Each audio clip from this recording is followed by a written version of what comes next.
heard that once. Utah, I think. Monument Valley. I wonder if this could be the man you were looking for. Nobody ever sent him flowers before. He knew it was his father. His father came from Monument Valley. Besides, the Navajos listed only one Linoat city. Cloyd shrugged. The people that ordered the flowers said he had a broken leg. Is there another Linoat city in the hospital? He sneaked one last look at his father. The terror returned full force. How could this wrinkled, shrunken shell of a human being be his father? He forgot to wait for her reply. He turned and left without looking back. "No," she said after him.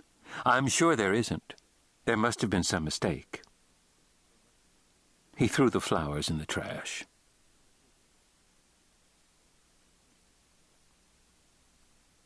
Chapter 2.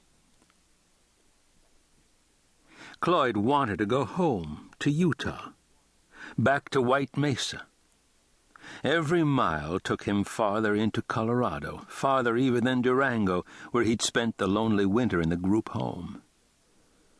He was looking out the window of the van at the beaver dams in the creek along the highway.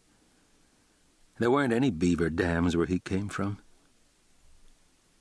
His house mother didn't speak, and he was glad.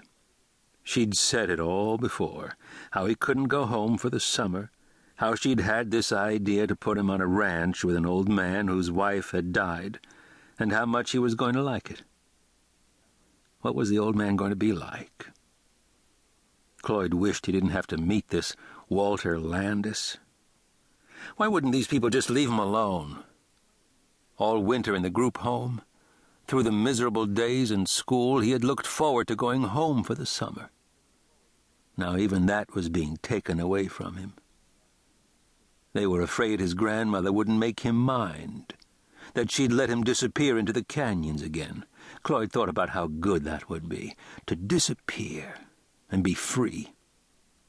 He wanted to run away again, hitchhike home to White Mesa. When he was trying to find his father, he'd hitched all over. "Getting close," his house mother announced cheerfully. She pulled off the highway onto a bumpy dirt road. "Look, there's the river, Cloyd, the Piedra River, through the trees." Cloyd had already noticed the river and the big pines. It was so different from the high desert back home. He rolled the window down all the way. It smelled like pine cones. "Walter's is the only place north of the highway," Susan James said. "After his place, it's all wilderness for 100 miles and more." Cloyd noticed how she drove slowly and deliberately through the potholes, slower than she would have had to.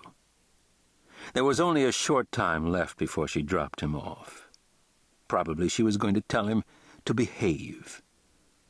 This rancher was an old friend of hers. There, ahead, was the gate. Cloyd thought how much he didn't want to meet this stranger. He could hide and then hitch to Utah.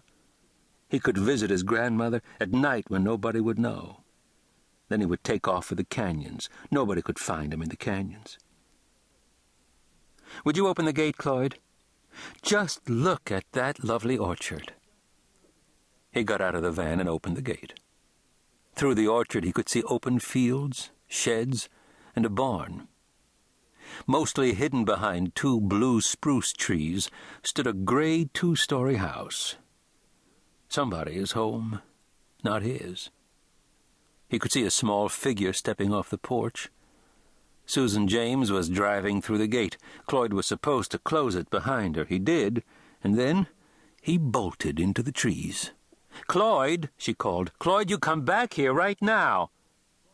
He ran, quickly and quietly. She was chasing him.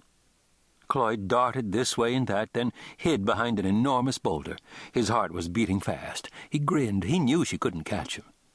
"For crying out loud," he heard her say. Cloyd skittered 20 or more feet up the boulder's sloping backside, gained its nearly flat top, and lay on his belly. He heard her tramping around in the orchard and calling with her voice raised, thinking he was long gone. She was on her way back to the van when she and the old man met.